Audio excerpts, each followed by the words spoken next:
What happened to all the snow? Presented by Science at NASA. Winter seems to have been on hold this year in some parts of the United States. Snowfall has been scarce in places that were overwhelmed by the white stuff by the same time last year. Mammoth Mountain in California is a prime example. The Mammoth Ski Resort got more than 200 inches of snow last December, says NASA climatologist Bill Patzert of the Jet Propulsion Laboratory. This December, they got less than 10 inches. It's not only skiers who are put out. Sled dogs are troubled too. My huskies just don't understand what's going on, says Tony Phillips, a NASA writer who dog sleds in California's rugged Sierra Nevada. Last year we had more than 6 feet of snow to work with. This year, it's just bare dirt. Temperatures have flip-flopped too. There were 583 heat records broken in the first 5 days of January in the U.S.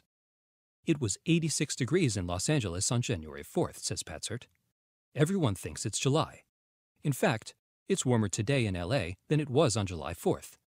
And it's been in the 60s and 70s even in the Dakotas lately. Similar reports are coming from across the United States. What's going on? Patzert identifies 2 culprits, La Niña and the Arctic Oscillation. First of all, he explains, we are experiencing a La Niña pattern of sea surface temperatures in the Pacific Ocean. This pushes the jet stream and the cold Arctic air northward. On top of that, this year's Arctic Oscillation has been stronger. The Arctic Oscillation is a seesawing pressure difference between the Arctic and lower latitudes. When the pressure difference is high, a whirlpool of air forms around the North Pole. When the whirlpool motion is weaker, like last year, cold air escapes from the polar regions and heads southward to the U.S. This year, the whirlpool has been more forceful, corralling the cold air and keeping it closer to the pole. That has reinforced La Niña's impact.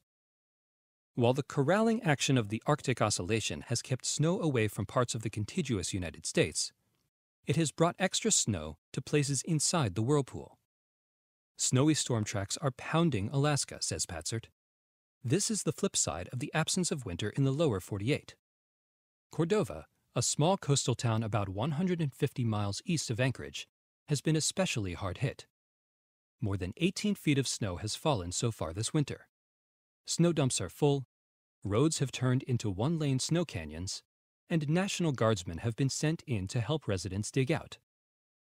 The sled dogs of the lower 48 don't need that much white stuff, but they'd like enough to cover the ground at least. Be patient. Don't sell that new dog sled yet, advises Patzert. We haven't gotten to the heart of winter. There's plenty of time for the Arctic Oscillation to weaken and bring us some snow. After all, he points out, it ain't over until the Siberian Huskies sing.